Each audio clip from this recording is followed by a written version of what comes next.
Hi, Woody here.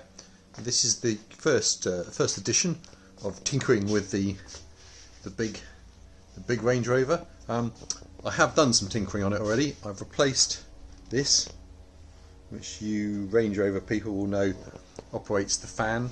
It's called a final stage resistor. Don't know why. Well, I do know why. But it fails. The fan stops working.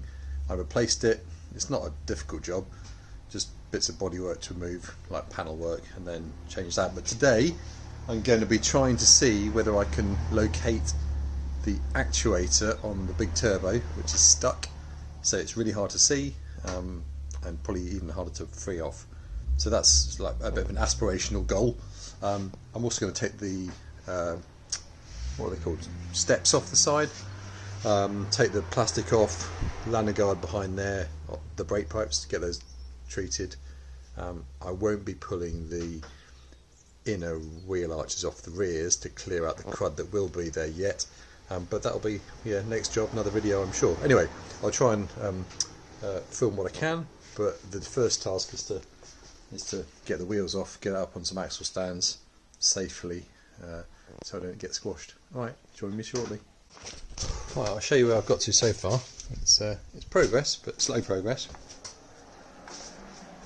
It's a case of just getting to know a new car, I guess. So getting the wheel off is quite difficult. Let me show you that. Well,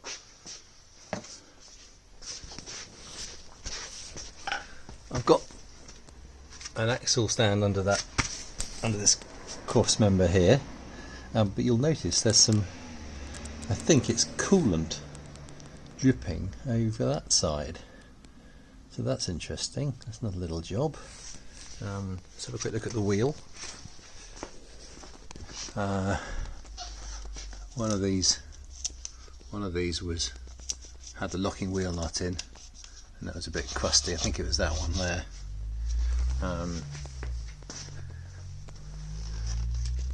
But all the threads are good, so I'll give those a wire brush up before I put the wheel back on.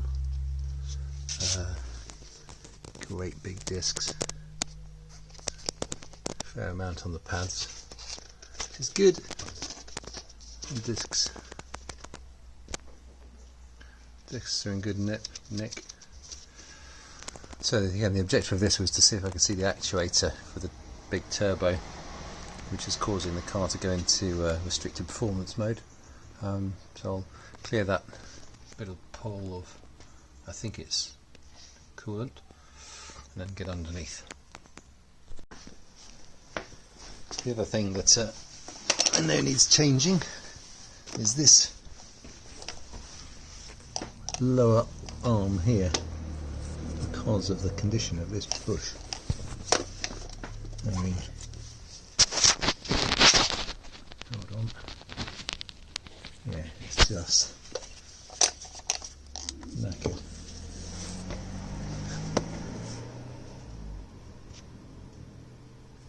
I don't obviously know exactly what it's supposed to look like.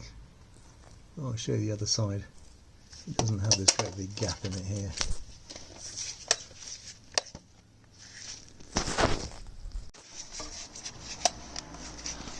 The actuator on this side is really hard to see, so I'm going to remove this shield here. There's two nuts there, and there's two down the bottom as well. So I'll whip that off, see what we can see. Right, I'm going to take you underneath here to show you what I've seen, and all I can tell you so far is, hold on, there's a turbo, where is it? There, that thing. It looks very oily, and this is another very oily looking pipe here, which also looks like it goes to the turbo. That one there looks like it's had a bit of spannering on the side of it.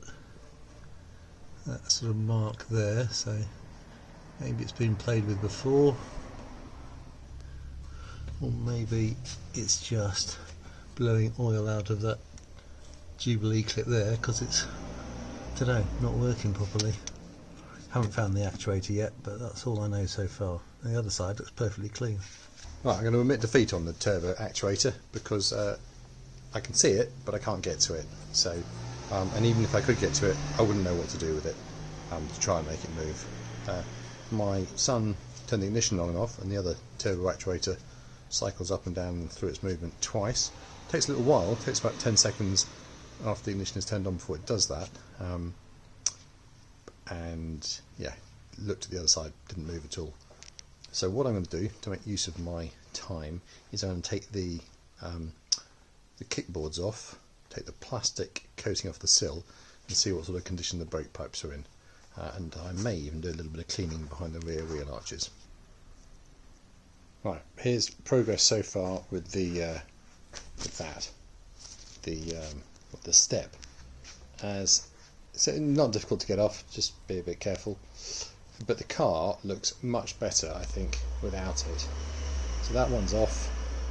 By comparison, this one's still on, which just doesn't really look right. I know they're useful, but I think I'll leave them off. I appreciate I'm probably going to have to get a new mud flap at the front, because there must be mud flaps that are side step specific and side step non-specific, or non-side step specific. But yeah, so that's progress so far. Haven't got anything else off yet, but I need a cup of tea. This is a much more manageable job. Removing these boards. So there's two 10mm there. See, they're sort of slotted, so it looks like you just slide them backwards once. That bolt there, going to the back. Same deal with those two. I've loosened those off, so it should just slide backwards. And then that 13mm one there. Yeah, I can't see any reason why this won't slide back. I'm interested to have a look at this condition of this corner here. Looks like it needs a bit of a clean up, as you can see. Right, I've got the plastic trim off the driver's side, and this isn't too bad. Obviously it's not as good. The seam should look like that all the way back. Sorry, I can't really speak with my chin in the position it's in. And then we go back here. But this is the main bit really, where the crud collects behind the wheel arch. It's actually pretty good. Oh, can you focus? Yes, you can. Hang on. Yeah, so that area is there, I think, is the main bit that rots out that you can see from the door. So that's pretty good. I'm just going to give that a quick wire brush and some probably lanyard guard, I think. I'm not sure whether I'm going to put this thing back in. It's a sort of, I don't know, I think it's designed to stop the crud, but as far as I can see it just keeps the moisture into that area.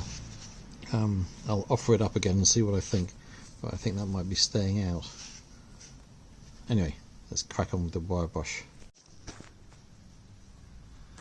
I've pulled the driver's side plastic trim piece off, and you can see this great big spongy thing here. I mean, it's wet. I really don't know the merit of putting it back in. It just seems to act as a great big stopper for all the stuff that would probably just find its way out through gravity. I mean, this stuff only comes through, this is just suspended in the water. It gets flicked up from the road, and as the water drains away, this is what gets left. So if the water could get out, then it's it's just this thing that's stopping it. I'm sure it would stay much drier behind there. Anyway, I'll sweep that up and then get the torch up so you can see what it's like inside.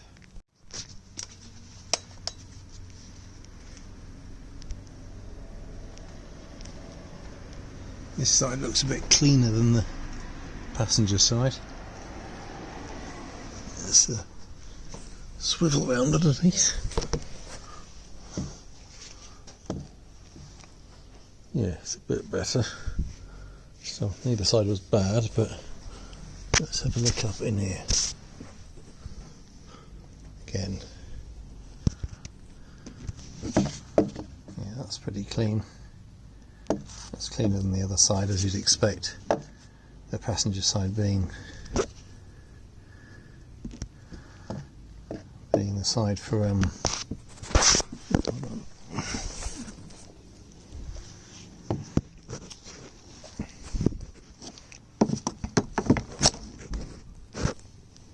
There's an amount of crud just on this little ledge here, as you can see. Oh, I'll flick that out of the way once I've moved the phone.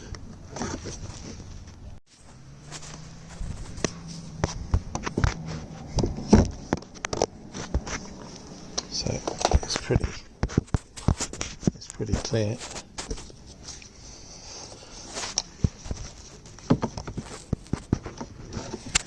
The usual stuff behind the rear arches.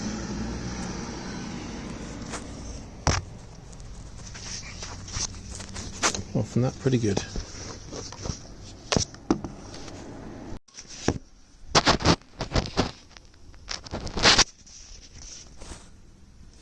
Right, next job is to take this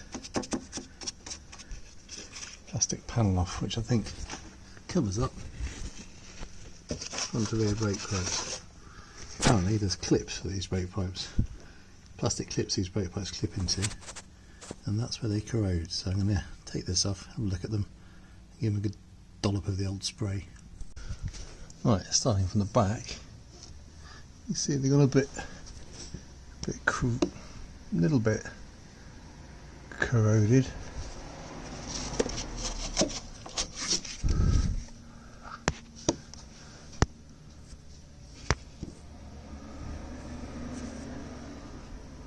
But I think you've got obviously a fuel line, probably return fuel line and one going to the engine, I'd guess. And what looks like 3 brake pipes.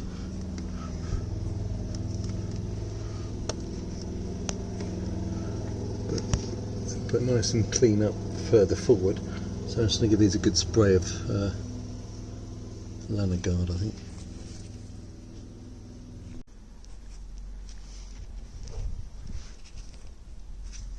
I made a slight modification to these bits of trim.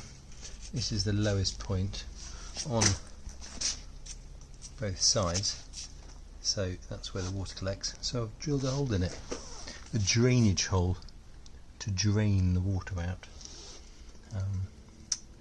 That's a little modification that you could consider making.